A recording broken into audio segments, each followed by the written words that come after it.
Ash-grey sunlight leaked through the cracked skylight of the waterhouse while Maeve waited for the pumps to cough themselves empty. Thin streams of liquid the colour of bruised plums dribbled into tin canisters, hissing as they hit the bottom. The filters were long since clogged, so all the machine did now was keep a semblance of habit alive.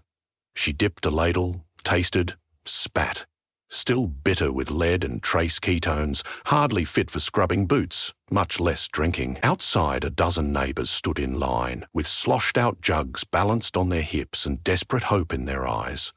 The line no longer reached the end of the block. The elders said that when they were young, the queue coiled around the entire plaza, as though need alone could summon abundance.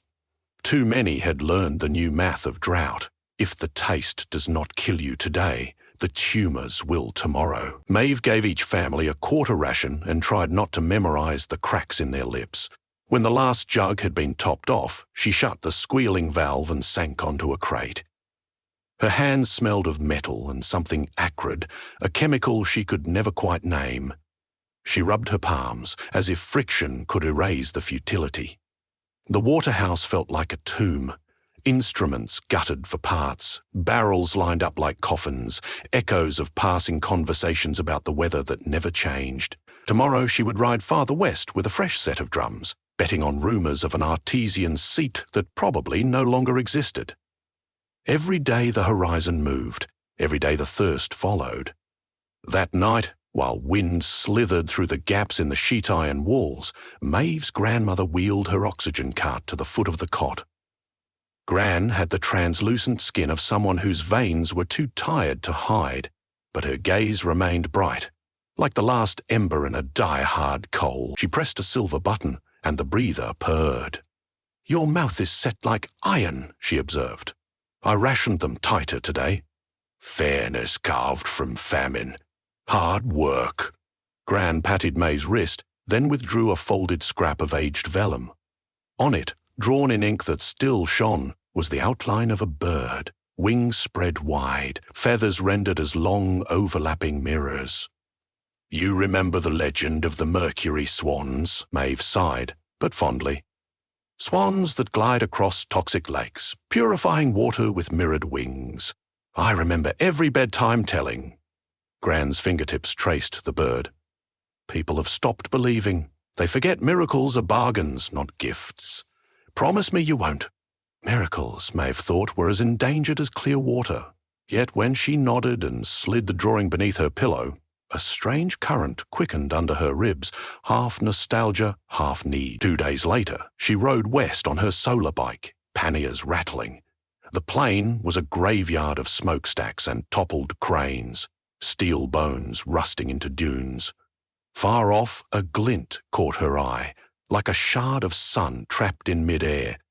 She braked, shielding her face. The object wasn't airborne. It lay among scorched thistles, flickering whenever the wind combed over it.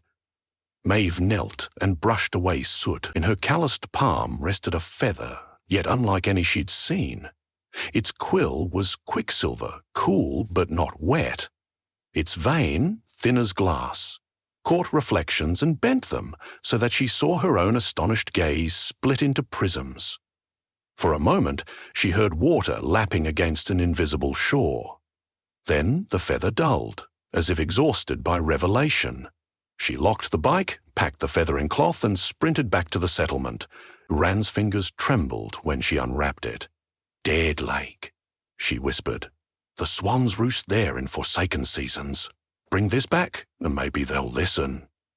"Dead Lake's a rumour stitched to ghost stories," Maeve protested, though the feather in her hand hummed like captive starlight. Gran smiled, a creak of bone. "You'll need a witness. Bring Tamsin." Tamsin, Maeve's oldest friend, had been repairing wind turbine vanes when she heard the plan. She sniffed the feather, tasting the metal. "You know mercury is poison, right?" "Legend says it's transmuted," Maeve replied. "Legend isn't a Geiger counter." Yet Tamsin's curiosity outweighed her skepticism. At dawn, they loaded satchels with rope, nets, flash flares, and what little clean water they owned. They followed an ancient rail line that sagged toward the foothills, their shadows growing gaunt on the gravel. By dusk, they reached a ravine choked with tailings from forgotten mines. Below, Dead Lake unfurled like a black petal rimmed by slag cliffs that steamed even in moonlight. No fish leapt, no insects skimmed. The surface was so still it resembled obsidian, except when pockets of trapped gas burped rainbow bubbles. Maeve shivered. Mirrored wings could take flight here. Tamsin pointed at a rusted sign. Warning: phenolic acid slurry. Or melt. They camped under a fractured billboard. That night Maeve dreamed of silver birds dipping their beaks, the water clearing behind them like curtains parting. She woke to find her pillow damp. The feather had leaked, a bead of silvery moisture that hissed against the sand, leaving a perfect circle of clean, dark earth. At dawn they descended to the shore. Maeve waded knee-deep despite Tamsin's protest. The water numbed her legs instantly, as though every nerve withdrew. She placed the feather on the surface. It floated, spinning lazy pirouettes. Wind rose. Ripples sprung outward, patterned like overlapping chevrons. Wing marks on invisible air. Then a gust snatched the feather, whirled it skyward and flung it onto the far bank. So much for summoning, Tamsin muttered. She inspected Maeve's calves. Red blotches already marbled her skin. Out, now! They clambered onto a shale shelf. Maeve's hope guttered. If the feather was a sign, perhaps it was only a relic, the swans long dead. She stared across the lake until her eyes blurred, and that was when she saw movement. Not white, but chrome, gleaming under clouds. A bird swept low, wings scything reflections into ribbons. Moments later, another traced its path, then a third. A small flock circled, cautious and silent, leaving wake lines that shone momentarily silver before the water clotted black again. Maeve's breath snagged. The legend lived. Before awe could ripen into joy, a sharp crack echoed. One swan faltered, clipped by something unseen, and tumbled onto a floating island of garbage. Its head jerked up, then sagged. One leg was cinched by a plastic binding ring. The flock scattered. Maeve hardly knew she'd started running until Tamsin cursed and followed. The garbage island drifted near a conveyor of broken pallets. Maeve leapt aboard, the panels teetering. Tamsin hurled her a machete. Maeve hacked through slats, lashing makeshift bridges, inching toward the swan, whose mirrored wings were dulling with each frantic beat. The plastic ring had once held a six-pack of some bygone soda. Now it cut deeply, mercury-bright blood leaking into the fouled water, where it sizzled into harmless steam. Maeve sliced the ring. The swan flexed, stood, but could not lift off tar-slick debris glued its flight feathers. "Detergent," Tamsin ordered, digging through the satchel. They had half a flask, used for washing engine grease. Maeve poured the viscous soap, massaging each pinion while Tamsin ladled their drinking water to rinse. Where the soap flowed, charcoal muck slid away, unveiling feathers like polished chrome. Even the suds turned clear before they dripped back into the lake, as though the swan purified its own bath. When at last it tested its wings, droplets sloughed off like beads of mercury, leaving arcs of glimmering air. It gazed at Maeve with eyes the colour of deep, unpolluted wells, eyes the world had forgotten. Then it trumpeted, an unearthly metallic chord, and vaulted skyward. Circling twice, it vanished into low cloud. Maeve collapsed onto the warped pallet, dizzy from fumes and wonder. Tamsin set her jaw. If that ring trapped one, there'll be others. No bird colony survives here without casualties. They spent the next hours trawling the garbage flotillas, cutting loose rebar snares, disentangling fishing line, gathering every plastic shackle they could find into burlap sacks. Twice more they found injured swans and freed them. Each time the birds stayed long enough to dip their mirrored primaries against the lake, sweeping out translucent aisles before disappearing. The sun dipped toward the slag cliffs, turning the surface to tarnished gold. On the shore, Tamsin lit a flare. "You said miracles are bargains," she told Maeve. "What do we pay?"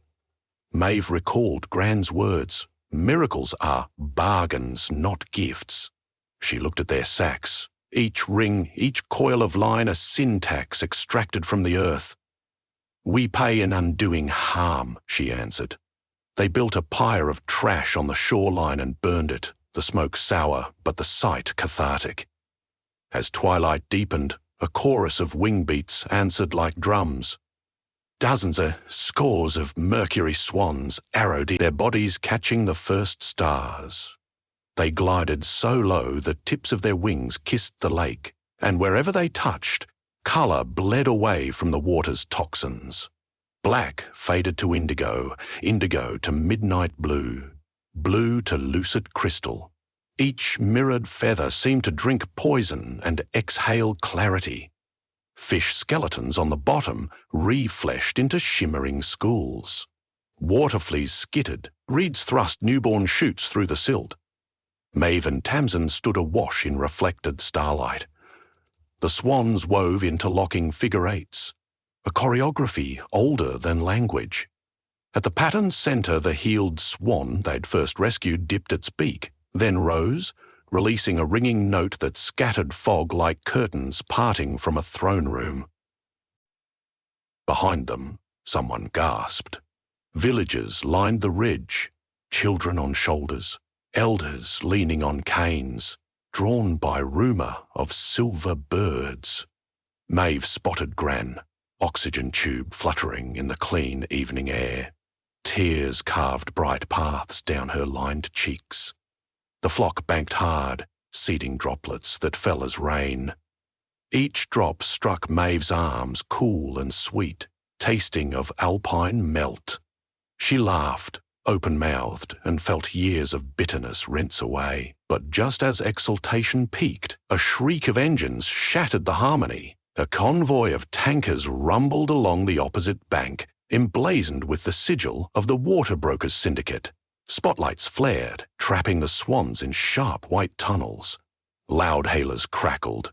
By charter of resource reclamation, this water is property of the syndicate. Stand clear.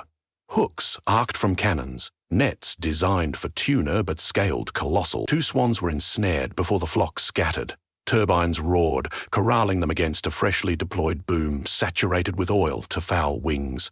Maeve felt the miracle teeter.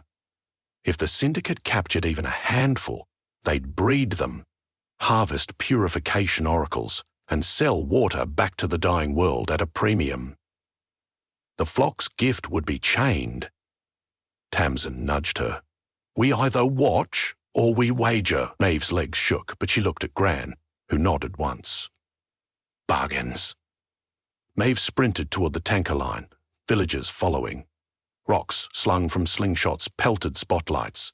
Teenagers hurled smoke grenades pilfered from Border Patrol supplies. The syndicate guards fired warning rounds, but the confusion grew. Tamsin raced along the boom in a skiff cobbled from pallets. She swung her machete, slicing the oily barrier in 3 places. Clean water rushed through, diluting the crude. Swans dove, wings fanning waves that dispersed the slick. Maeve climbed a tanker's ladder, adrenaline muting her fear. On deck, she cracked open chemical drums, spilling reagents that fizzed harmless in purified water but produced thick vapour screens. When she reached the net hold, she cut ropes until the ensnared swans burst free in a storm of fractured mirror glints. Shredding the mesh, a guard grabbed her jacket, but a swan swooped so near its wing brushed the man's helmet, reflecting his own startled face back at him. He staggered, dropping Maeve. She rolled, vaulted railings, plunged into the lake. The water cupped her like cool silk, no longer numb, but vital. She swam to shore amid a fleet of villagers, guiding liberated swans away from danger. At last, the syndicate saw profit draining and engines throttled in retreat. As tankers shrank against the horizon, the flock reconvened. One by one they landed before Maeve. The hilled swan extended a wing toward her, an invitation and a vow. She hesitated only a heartbeat before pressing her palm against the mirrored feathers. Images flooded her glacial rivers, unbroken wetlands, constellations mirrored perfectly in mountain tarns. None were memories she owned. They belonged to a planet before greed. When the vision eased, Maeve understood.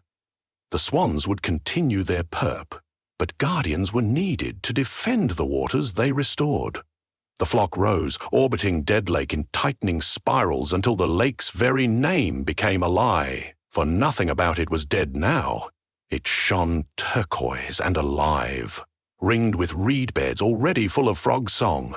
At the crowning moment of dawn they flew north, mirrored wings catching the sun so fiercely the villagers shielded their eyes. The healed swan peeled away last, gifting Maeve a single feather that drifted into her hands, a quill of pure mercury, yet harmless, reflecting sky and hope.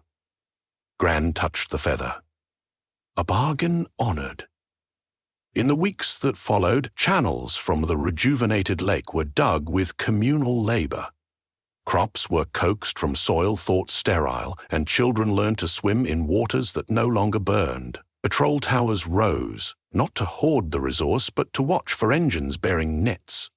Tamsin engineered floating barriers from biodegradable hemp, proof against entanglement. They planted flags showing a silver swan on blue field, not as ownership, but as warning. These waters are under the covenant of purity. At the inaugural festival, Maeve spoke before the crowd. Miracles, he said, arrive on wings of silver, but they stay only if our hands remain open. We turn belief into action, and action into guardianship. The Mercury Swans will journey to other poisoned places, guided by need. If we meet them again, let us be worthy hosts. That night, starlight mirrored in the lake so flawlessly it seemed a second sky. Maeve walked the shore with Gran's arm in hers, listening to cattails rustle. Gran breathed without the oxygen tank now. The lake's air carried faint anise scents of watermint, enough to ease her lungs. "Do you think," Gran asked, "that the syndicate will return?" "They might," Maeve admitted. She twirled the mercury feather, which reflected any threat as plainly as any beauty. But water teaches persistence. It finds a path around every obstacle. So will we. In the hush that followed, they heard distant beating wings, too distant to see yet, like the pulse of the planet dreaming itself whole. Somewhere another toxic basin awaited cleansing. Another community waited to be reminded that faith coupled with toil can rewrite fate. Maeve closed her eyes and listened until the rhythm blended with her own heartbeat. She was no longer merely a water scout. She was keeper of a covenant as fluid and shining as the mirrored flight that had changed everything. When dawn spread rose gold across the healed waters, the lake answered, throwing back the light in a perfect reflection. From certain angles, the boundary between above and below vanished entirely, turning the surface into a single luminous plane. On days like this, Maeve liked to stand at the edge and picture herself not as a solitary figure, but as part of an endless seam, ditched by the passage of silver wings. And always, in the corner of her vision, the feather glimmered, reminding her that legends are not escape routes from reality, but blueprints for its repair.